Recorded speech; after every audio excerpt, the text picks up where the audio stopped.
सरकारी IAS rank की एक लड़की जिसका नाम सुनीता होता है। सुनीता एक दिन सुबह सवेरे मंदिर में पूजा करने के लिए जाती है। जब मंदिर से बाहर पूजा पाठ करके निकलती है तो मंदिर के बाहर बहुत सारे व्यक्ति भीख मांगने के लिए बैठे हुए थे।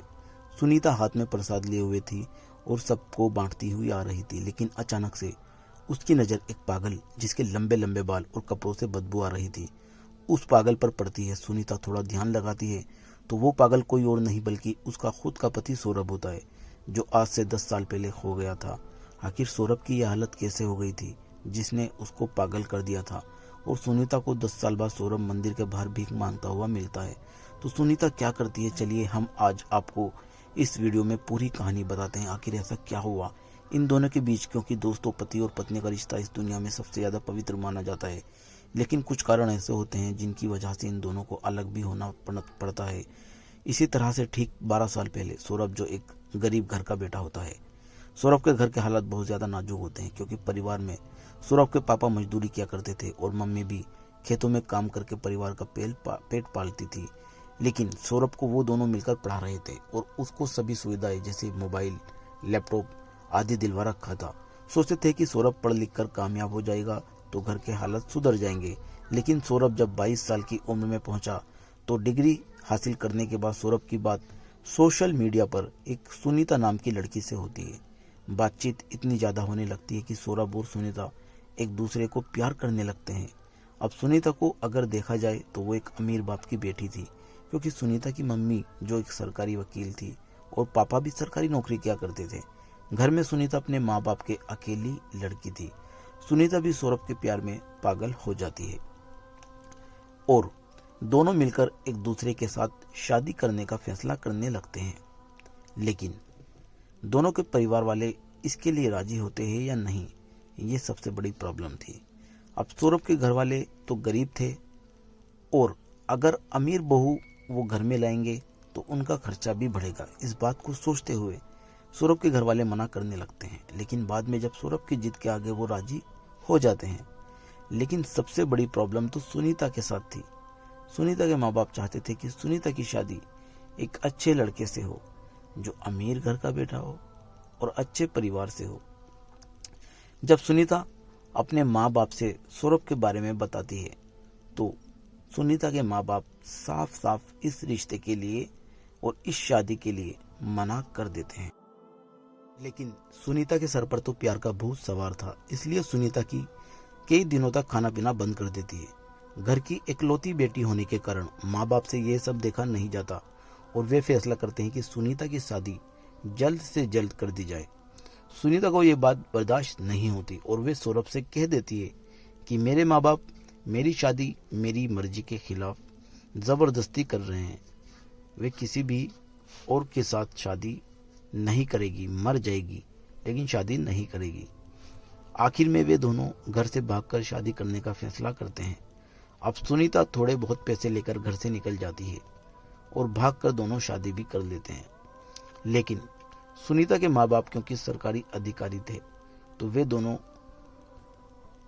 उनके खिलाफ पुलिस में कंप्लेन कर देते हैं। पुलिस सुनीता और सौरभ को ढूंढने लग जाती है। जब दोनों कहीं नहीं मिलते तो उनके घर पर पहुंचती है और सौरभ के माँ और बाप को उठाकर थाने में बंद कर देती है। सौरभ को ये बात जब पता चलती है कि उसके माँ बाप को पुलिस ने उठा लिया है तो वो फौरन थाने पहुंचता है और अपने माँ बाप को छुड़ाने के लिए पुलिस से सौरभ कहता है। पुलिस सौरभ को देखते ही फौरन लॉकअप में बंद कर देती है। दूसरी तरफ सुनीता को उसके माँ बाप के हवाले कर देती है। अब ये दोनों अलग अलग करने में सुनीता के माँ बाप कामयाब हो गए थे, लेकिन इसके बाद क्या हुआ ये कोई नहीं जानता था, क्योंकि सुनीता के माँ बाप वो शहर छोड़कर किसी दूसरे शहर चले जाते हैं।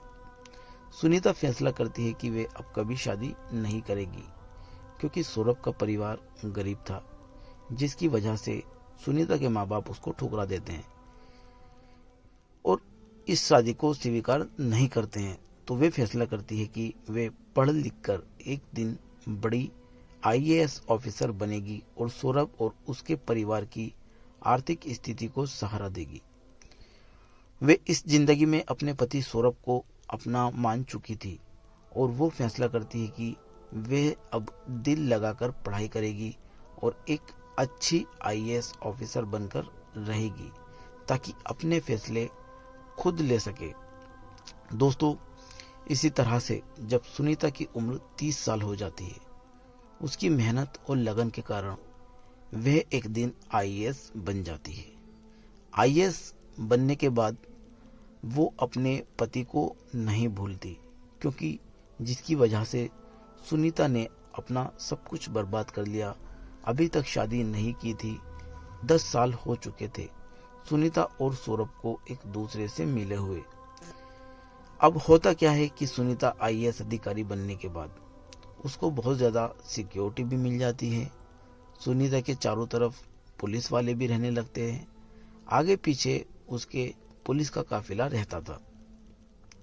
सुनीता ने बहुत कोशिश की अपने पति को ढूंढने की, लेकिन वह सुनीता को नहीं मिले। आखिर सौरभ कहाँ था, कोई नहीं जानता था। सुनीता को कुछ समझ नहीं आ रहा था, क्योंकि आईएएस बनने के बाद अब वे अपने फैसले खुद ले सकती थी और सौरभ के परिवार की गरीबी को भी मिटा सकती थी। अब सुनीता के माँ बाप भी चाहते थे कि जिस लड़के की वजह से सुनीता ने शादी नहीं की थी और जिसकी वजह से अपनी जिंदगी को खराब कर लिया, तो वे लड़का ही सुनीता को मिल जाए, क्योंकि सुनीता अब एक कामयाब आईएएस ऑफिसर बन चुकी थी। लेकिन सौरभ नहीं मिल पा रहा था। और एक दिन आता है कि सुनीता मंदिर में पूजा करने के लिए जाती है। मंदिर से पूजा करते ही बाहर मंदिर की सीढ़ियों पर बैठे हुए फकीरों को प्रसाद बांट रही थी। उन्हें फकीरों में उसकी नज़र पड़ती है एक लड़के पर, जिसके लंबे लंबे बाल थे, कपड़ों से बदबू आ रही थी और देखने में पागल लग रहा था। काफी दिनों से भूखा था।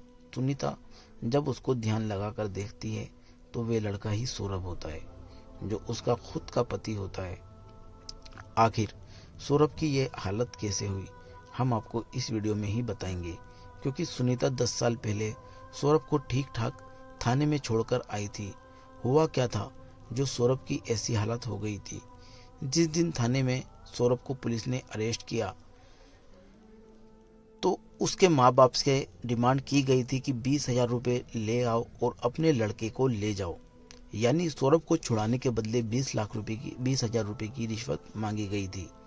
बस बेचारे गरीब माँ बाप क्या करते, 20,000 का इंतजाम करते हुए फिर रहे थे और सड़क पर इधर उधर धक्के खा रहे थे। फिर सौरभ की माँ अपना मंगलसूत्र बेचने के लिए जा रही थी।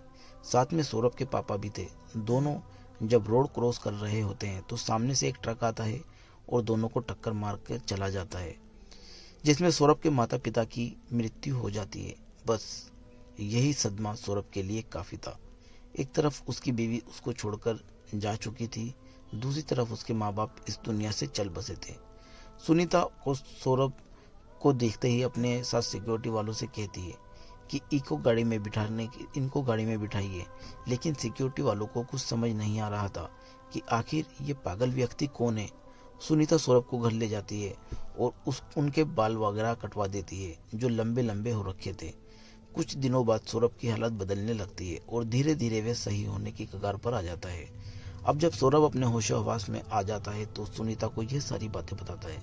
दोस्तों, अब यह बातें सुनकर सुनीता को बहुत गुस्सा आता है और वे फौरन उसे थाने ले जाती है, जहां पर उससे 20,000 रुपये की रिश्वत मांगी गई थी और इन दोनों को अलग किया गया था। वहां पर जाकर डीएम सुनीता जिले के डीएम से मिलती है और 10 साल पहले जो थानेदार वहां पर उस थानेदार की वर्तमान पोस्टिंग निकलवाई जाती है, तो वह सुनीता के शहर में ही पाया जाता है। अब सुनीता को बहुत गुस्सा आता है, क्योंकि उसी थानेदार की वजह से सुनीता के सास ससुर भी चल बसे थे। सुनीता को अलग भी होना पड़ा था। सुनीता फौरन अपने जिले में पहुंचती है और उस थानेदार को जाकर पकड़ लेती है, उसको अपने बारे में बताती है, पूरी कहानी याद दिलाती है। तो वह थानेदार जो अब क्षेत्राधिकारी बन चुका था, यह बात सुनकर उसको याद आता है और सुनीता के पैर पकड़ने लगता है। लेकिन सुनीता उस थानेदार के खिलाफ कार्यवाही करती है, क्योंकि उसने सौरभ से 20,000 की जो रिश्वत मांगी थी उसके खिलाफ ऑर्डर पास करती है और उसको तत्काल प्रभाव से सस्पेंड कर देती है। साथ में सौरभ भी होता है। सौरभ को यह देखकर बहुत खुशी होती है। दोस्तों, उसका बदला वो अब ले चुकी थी। तो दोस्तों, आज की ये कहानी कैसी लगी हमें कमेंट बॉक्स में जरूर बताइएगा। मिलते हैं फिर किसी अच्छी सी कहानी के साथ। तब तक के लिए हमारे चैनल को सब्सक्राइब जरूर कर लीजिएगा।